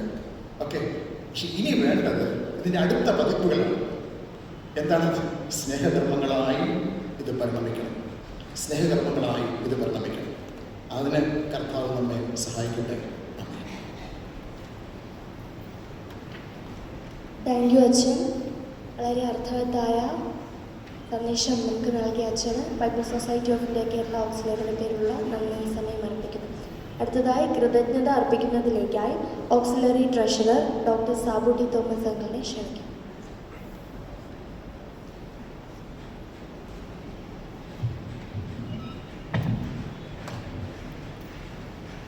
ഏറ്റവും ആദരണീയരും ബഹുമാന്യരുമായ ശ്രേഷ്ഠ വൈദികർ, വേദിയിലിരിക്കുന്ന പ്രിയപ്പെട്ട സഹോദരിമാർ, എൻ്റെ മുൻപിലിരിക്കുന്ന ബൈബിൾ സൊസൈറ്റിയുടെ വക്താക്കൾ, സ്നേഹിതർ, നേതൃത്വം കൊടുക്കുന്നവർ, എല്ലാവർക്കും ക്രിസ്തുയേശുവിന്റെ സ്നേഹവന്ദനം അറിയിക്കട്ടെ. ഒരു ചൊല്ലുണ്ട്, malice towards none and charity for all. അത് ആരുടെയാണെന്ന് ചിലർക്കറിയാം. ഏബ്രഹാം ലിങ്കൻ ലോകപ്രസിദ്ധമായ ജെറ്റിസ്ബർഗ് സ്പീച്ചിൻ്റെ അവസാനത്തെ വാചകമാണ്. നിങ്ങൾക്കറിയാവുന്ന അദ്ദേഹമാണ് അടിമത്തത്തിൻ്റെ ചങ്ങല പൊട്ടിച്ചത്, അടിമത്തത്തെ തുടച്ചു നീക്കിയത്, എബോളിഷ് സ്ലേവറി. നോർത്ത് അമേരിക്കയും സൗത്ത് അമേരിക്കയും കൂട്ടിയിണക്കി അദ്ദേഹം പ്രസംഗിച്ച പ്രസംഗമാണ് ലോകത്തിൽ ഇന്നും ഏറ്റവും വലിയ റെഫറൻസായി നിൽക്കുന്നത്. ആ പ്രസംഗത്തിൻ്റെ ആദ്യം എങ്ങനെയാണ്? All men are created equal. എല്ലാവരെയും ദൈവം ഒരുപോലെ സൃഷ്ടിച്ചതാണ്. അതുകൊണ്ട് ആണെന്നോ പെണ്ണെന്നോ ലിംഗവ്യത്യാസം കൂടാതെ, വർണ്ണവർഗ ജാതി വ്യത്യാസം കൂടാതെ, പണ്ഡിതനെന്നോ പാമരനെന്നോ വ്യത്യാസമില്ലാതെ, വിദ്യാവിഹീനെന്നോ വിദ്യാസമ്പന്നെന്നോ ഇല്ലാത്തവനെന്നോ ഇല്ലിറ്ററേറ്റെന്നോ വ്യത്യാസമില്ലാതെ, സമ്പന്നനായാലും ദരിദ്രനായാലും ഏത് സ്വഭാവഭാഗത്തിൽപ്പെട്ടാലും നമ്മയെല്ലാം കോർത്തിണക്കുന്ന, ഒരുമിപ്പിക്കുന്ന, ബന്ധിപ്പിക്കുന്ന ഒരേ ഒരു കാര്യം ഈ മാറ്റമില്ലാത്ത വചനമാണ്. അതുകൊണ്ട് സ്ത്രീക്കും പുരുഷനും പങ്കാളിത്വം, അവരൊരാൾ ദൈവത്താൽ നിയോഗിക്കപ്പെട്ട പങ്കാളിത്തം ഉണ്ട് എന്ന് വിശ്വസിക്കുന്നയാളാണ് ഞാൻ. അതുകൊണ്ട് തന്നെ ബൈബിൾ സൊസൈറ്റിയുടെ ഈ മേരി ജോൺസ് ഫെലോഷിപ്പ് ഏറ്റവും നിർണായകവും ഏറ്റവും അനിവാര്യവും ഒഴിച്ചുകൂടാൻ പാടില്ലാത്തതുമായ ഒരു സംഘടനയാണ്. There is a woman behind the success of every man, and there is a community of women behind the success of every organization. അതുകൊണ്ട് ഞങ്ങളുടെ ഈ പ്രസ്ഥാനത്തിൻ്റെ തലപ്പത്തിരിക്കുന്നവർക്ക് കാര്യമായിട്ടൊന്നും ചെയ്യരുത്. നിങ്ങളാണ് ഞങ്ങളുടെ സ്വത്ത്, ദ അസറ്റ്. ആ നിങ്ങൾക്ക് ഒരു മുതൽക്കൂട്ട് നിങ്ങളാണ്. നിങ്ങളുടെ പ്രവർത്തനം ഇപ്പോൾ അച്ഛൻ പറഞ്ഞതുപോലെ അനുഗ്രഹമായ രീതിയിൽ മുന്നോട്ട് കൊണ്ടുപോകാൻ നമുക്ക് സാധിക്കട്ടെ. എൻ്റെ കർത്തവ്യത്തിലേക്ക് പ്രവേശിക്കട്ടെ. നമ്മുടെ ഇന്ന് ഉദ്ഘാടന കർമ്മം നിർവഹിച്ച യുവനർ മാർത്തോസ് തോമസ് തിരുമേനി, അഭിമന്യ തിരുമേനിയുടെ അസാന്നിധ്യത്തിലും തിരുമേനിയെക്കുറിച്ച് ഒരു വാക്ക് പറയാതിരിക്കാൻ കഴിയില്ല. ഞാൻ പരിചയപ്പെട്ടിടത്തോളവും ഏറ്റവും എളിമയുടെ പ്രതീകമായി സ്നേഹത്തിൻ്റെ നർമ്മണം തിരുമേനിയോട് സംസാരിക്കുമ്പോൾ നമുക്ക് ശ്വസിക്കുവാൻ, മണക്കുവാൻ കഴിയുമായിരുന്നു, ആസ്വദിക്കുവാൻ കഴിയുമായിരുന്നു. അദ്ദേഹം എന്നെ ആദ്യം കണ്ടപ്പോൾ ചില ഉപദേശങ്ങളൊക്കെ എന്നോട് പറഞ്ഞു. ഇപ്പോഴൊന്ന് സൂചിപ്പിച്ചപ്പോൾ ഞാൻ പറഞ്ഞു, അതൊക്കെ എൻ്റെ ഹൃദയത്തോട് ഞാൻ ചേർത്ത് വെച്ചിട്ടുണ്ട്. ആ അഭിമന്യ തിരുമേനിയായിരുന്നു ബൈബിൾ സൊസൈറ്റിയുടെ കേരള ഓക്സിലറിയുടെ നെടുനായകത്വം വഹിച്ച നമ്മുടെ പ്രസിഡന്റ്. ഇപ്പോൾ മറ്റൊരു ചുമതല നേതൃത്വമുണ്ട്. തിരക്കുണ്ടായിട്ടും ഈ ബൈബിൾ സൊസൈറ്റിയുടെ ഉത്തരവാദിത്വം വളരെ ഭംഗിയായി വന്ന് കണ്ടംപററി വേൾഡിൽ ഇപ്പോൾ നടക്കുന്ന സാമൂഹ്യ വിപത്തുകളെയൊക്കെ ചൂണ്ടിക്കാണിച്ച് അതിമനോഹരമായി നമ്മളോട് സംസാരിക്കുകയും തുടർന്ന് തിരക്കുകൊണ്ട് പോകേണ്ടി വരികയും ചെയ്ത നമ്മുടെ പ്രിയപ്പെട്ട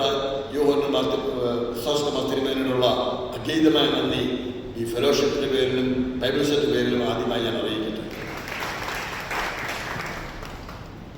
DS അരുണച്ചൻ, പ്രഗത്ഭനായ ഒരു വാഗ്മി, ഒരു കൺവെൻഷൻ പ്രസംഗകൻ, വളരെ ആഴമായ പഠനവും ആഴത്തിലുള്ള ചിന്തകളും അതിൻ്റെ പവിഴമുത്തുകളെ തപ്പിയെടുത്തൊരു മാലയെ കോർത്ത പോലെ നിങ്ങളുടെ കൈകളിൽ തന്നു. നമ്മൾ ആരും ശ്രദ്ധിക്കാതെ പോയ പുറപ്പാട് പുസ്തകം 2-ാം അധ്യായം 2-ാം വാക്യത്തിലെ ചില സ്ത്രീ കഥാപാത്രങ്ങളെ കൊണ്ടാണ് ഒരു മോശയെ ദൈവം ഉയർത്തിയത്. അതിൻ്റെ സ്തുതികർമ്മിണികൾ മുതൽ മോശയുടെ അമ്മയും സഹോദരിയും മോശയുടെ നാട്ടിലെ ഫറവോന്റെ പുത്രിയും തോഴിമാരും അവരവരുടേതായ നിർണായകമായ പങ്കുവഹിച്ച് ഒരുമനപ്പെട്ട ഐക്യമത്യത്തോടെ ചില തീരുമാനങ്ങൾ തീരുമാനിച്ച് ആ വിശ്വാസത്തിൻ്റെ പ്രകടനം അവിടെ നടന്നപ്പോൾ, അവരുടെ ഉറച്ച തീരുമാനമെടുത്തപ്പോൾ, അവർ കൈകോർത്തപ്പോൾ ലോകത്തിലെ ഏറ്റവും വലിയ പ്രവാചകനായ ഒരു മോശ ജനിക്കുവാൻ അടിമത്വത്തിൻ്റെ ഇസ്രയേലിൻ്റെ അടിമത്വത്തിൻ്റെ ചങ്ങല പൊട്ടിച്ച് അവരെ കനാൻ ദേശത്തേക്ക് കൊണ്ടുപോകാൻ ദൈവം ഒരുക്കിയ ഒരു നെടുനായകത്വമൊക്കെ ദൈവത്തിൻ്റെ അഭിഷക്തനായി നിർത്തുവാൻ കഴിഞ്ഞു എന്നുള്ളതാണ്. ഞാൻ മുമ്പേ പറഞ്ഞ ഏബ്രഹാം ലിങ്കനും അതുപോലെ തന്നെയാണ്. അദ്ദേഹത്തിന് കൈമുതലായി 8 പ്രാവശ്യം തോറ്റേച്ച പ്രസിഡന്റായി കൈമുതലായി കിട്ടുന്ന വെല്ലുമ്മച്ചിയുടെ ബൈബിളാണ്. അമേരിക്കയ്ക്ക് സ്വാതന്ത്ര്യം ലഭിച്ചാൽ അമേരിക്ക ഉണ്ടായ 47-ാം വർഷമാണ് അദ്ദേഹത്തിൻ്റെ പുസ്തകം കയ്യിൽ കിട്ടി അദ്ദേഹം അമേരിക്കൻ പ്രസിഡന്റ് ആകുന്നത്. അദ്ദേഹം അത് തൊട്ടാണ് സത്യപ്രതിജ്ഞ ചെയ്ത്.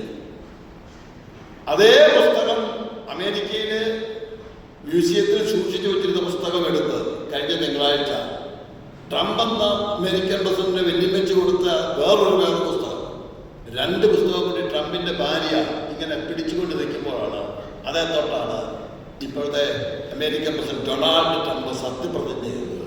2 വെല്ലുവിളിച്ചുമാരാണ് 2 അമേരിക്കൻ പ്രസിഡന്റിനെ രൂപപ്പെടുത്തിയതും വാർത്തെടുത്തതും നിയുക്തരാക്കിയത്.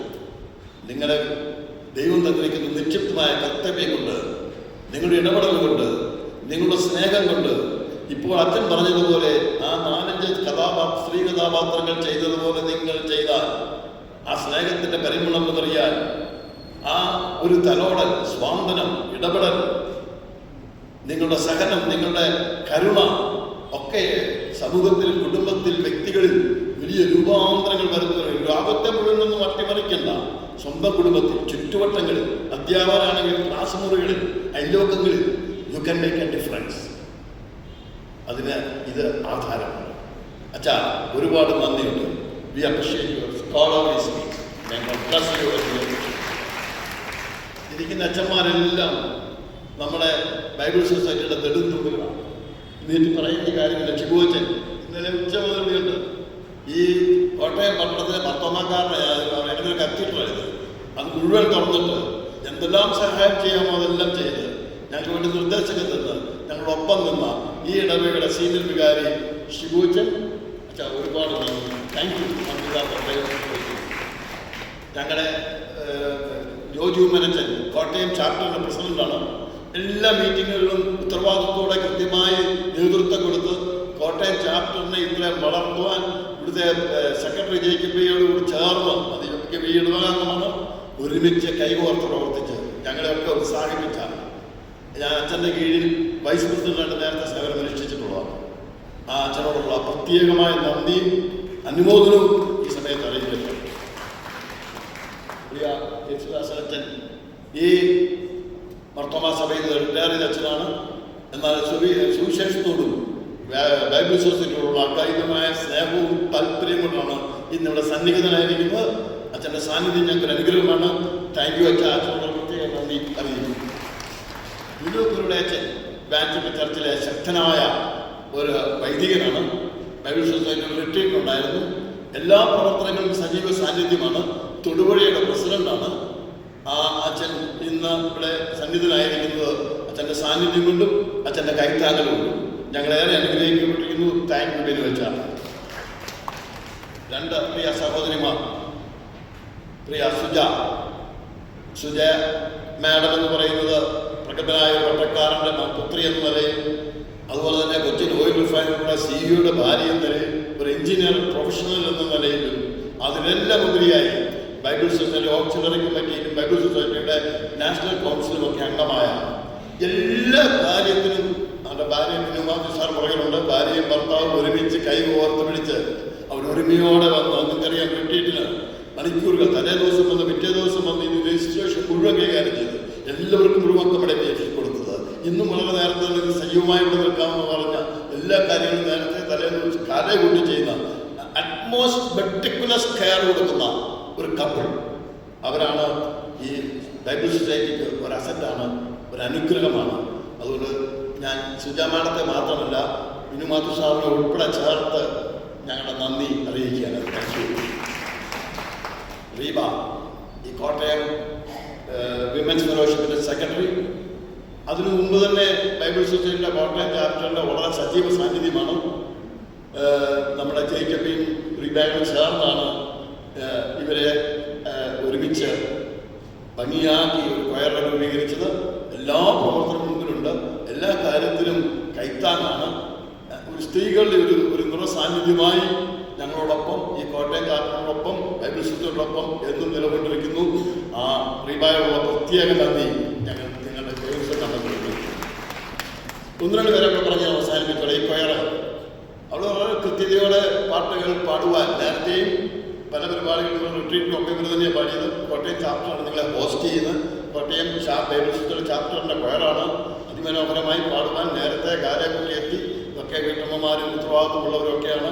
ആ സമയത്തൊക്കെ ഇവിടെ വന്ന് നിൽക്കുവാനും മനോഹരമായ ഗാനങ്ങൾ ആരംഭിക്കുവാനും ദൈവത്തെ മഹത്വപ്പെടുത്തുവാനും ബൈബിൾ സൊസൈറ്റിയുടെ എല്ലാ പ്രവർത്തനങ്ങളിലും സജീവ സാന്നിധ്യമായി നിൽക്കുന്ന ഓരോ കൊയറംഗങ്ങളെയും, പ്രത്യേകിച്ച് പ്രിയ കൊയറിൻ്റെ ലീഡറായിട്ടുള്ള നമ്മുടെ സാറിനെയും ഒക്കെ ഞാൻ സ്നേഹപൂർവ്വം ഓർക്കുകയും ഇതിനുള്ള നന്ദി അറിയിക്കുകയും ചെയ്തു. ഞാൻ ചിലരൊക്കെ പേര് പറഞ്ഞ് ആരും തെറ്റിദ്ധരിക്കരുത്. ഈ ബൈബിൾ സൊസൈറ്റിയുടെ ചില പില്ലേഴ്സ്, അവരുടെ സ്വാധീനം, അവരുടെ പ്രവർത്തനം മഹനീയവും ശ്രേഷ്ഠവുമാണ്. അതിലൊരാളാണ് ഷമലിയാർ കോസ്റ്റ്യം ജോർജ്. ട്രിവാൻഡ്രത്ത് എന്നെ പ്രാവശ്യം ട്രിവാൻഡ്രത്ത് കൊണ്ടുപോയി ചില പള്ളികളിലൊക്കെ പ്രസംഗിപ്പിച്ചിട്ടുണ്ട്. ഈ പള്ളിയിലൊക്കെ എന്നെ ശുഭോച്ചം പ്രസംഗിപ്പിച്ചിട്ടുണ്ട്. ഇന്നല്ല, എന്നാൽ അദ്ദേഹത്തിൻ്റെ ഒരു സ്വാധീനം ആ തലസ്ഥാന നഗരിയിലെ ക്രൈസ്തവരുടെ ഒരു മുഖമാണ്. അതിന് സഭയും ഡിനോമിനേഷൻസ് ഒന്നുമില്ല. ഞാൻ കണ്ട അനുഭവിച്ചറിഞ്ഞതാണ്. അയ്യച്ചരൊക്കെ ചെന്ന് സാറിൻ്റെ സ്വന്തമാണെന്ന് പറഞ്ഞാൽ അവരിങ്ങനെ നിന്ന് 1-2 മുറി വേണേൽ തുറന്നു വരും. അതാണ് സാറിൻ്റെ ഇൻഫ്ലുവൻസ്. അദ്ദേഹം അതുപോലെ തന്നെ മിനിമാത്യു സാറ് തിരുവാങ്കുളത്തും എറണാകുളത്തും ഒക്കെ വലിയ ശക്തമായ പ്രവർത്തനം നടത്തുന്നു. ഞാൻ പറഞ്ഞു കഴിഞ്ഞു. നമ്മുടെ ചെറിയാൻ സാറ് അർത്ഥമാത്രപ്പുറത്ത് പറഞ്ഞ പോലെ സൂത്രധാരകരാണ്. ഇതിനെല്ലാം പിന്നിൽ നിന്ന് ഫ്രണ്ടിൽ വന്നിരുന്നേ ഉള്ളൂ. എല്ലാം ഓർഗനൈസ് ചെയ്യാനും സഹായിക്കാനും ഇപ്പോഴത്തെ ഓക്സിജൻ മെമ്പറായി മുൻ പ്രശ്നങ്ങളൊക്കെ പ്രവർത്തിച്ചാണ്. അദ്ദേഹത്തിൻ്റെ മുമ്പിൽ കാണുമ്പോൾ എവിടെയെങ്കിലും ചോറിൻ്റെ കാര്യത്തിലൊക്കെ പോയി കാണും. ഇതൊക്കെ ഞങ്ങൾക്ക് വളരെ ശക്തനാണ്. അപ്പോൾ അദ്ദേഹത്തോട് ഇവരോട് എല്ലാവരോടും, അതുപോലെ തന്നെ കവിതയുടെ പിതാവ് ഇവരൊക്കെയുള്ള നമ്മുടെ ജോർജ് ഡിയാൻ സാറ്, ജോർജ് മാത്യു സാറ്, ഇവരോടൊക്കെയുള്ള എല്ലാവരോടും പലരുണ്ട്. ഞാൻ എല്ലാവരും പേര് പറയുന്നത്. അവരോടൊക്കെയുള്ള പ്രത്യേക നന്ദി. Let me extend on behalf of Bible society. Thank you very much. Kavitha നിങ്ങൾക്കറിയാം, നമ്മുടെ ബൈബിൾ സൊസൈറ്റിയുടെ സെൻട്രലിൻ്റെ കൗൺസിൽ മെമ്പറാണ്. ഇവിടെ മനോഹരമായി കമ്പയർ ചെയ്തു. ഇത് ആ കൊച്ചു ബാലികയായിരുന്നു നമ്മൾ ഞാൻ കേട്ടിരിക്കുന്നതാണ്. ഞാൻ ഇതിനകത്ത് വളരെ മുമ്പ് ബൈബിൾ സൊസൈറ്റി അസോസിയേറ്റ് ചെയ്ത ആളാണ്. വളരെ കോമ്പിറ്റൻ്റ് ആണ്. അതുകൊണ്ട് ആ ശുശ്രൂഷ എപ്പോഴും നിർവഹിച്ചുകൊണ്ടിരിക്കുന്നു. We appreciate you. Thank you for your service. എല്ലാവരെയും എപ്പോഴും കൈത്താങ്ങുകയും ഉയർത്തുകയും നന്ദി പറയുകയും വെൽക്കം ചെയ്യുകയും ചെയ്യുന്ന ഒരാളെടുക്കുന്നുണ്ട്. അദ്ദേഹമാണ് ഈ ബൈബിൾ സൊസൈറ്റിയുടെ എസെൻഷ്യൽ സ്ട്രോങ് ബേസ് പില്ലർ എന്ന് പറയുന്നത്. അപ്പം ഞങ്ങളുടെ ജയിക്കബാൻ്റെ കൂടത്തെങ്കിലച്ഛൻ ആ കണ്ടാലുള്ള സൗന്ദര്യം പോലെ തന്നെ പ്രവർത്തനത്തിലും ആ സൗന്ദര്യമുണ്ട്, ഇടപെടലിലും ആ സൗന്ദര്യമുണ്ട്.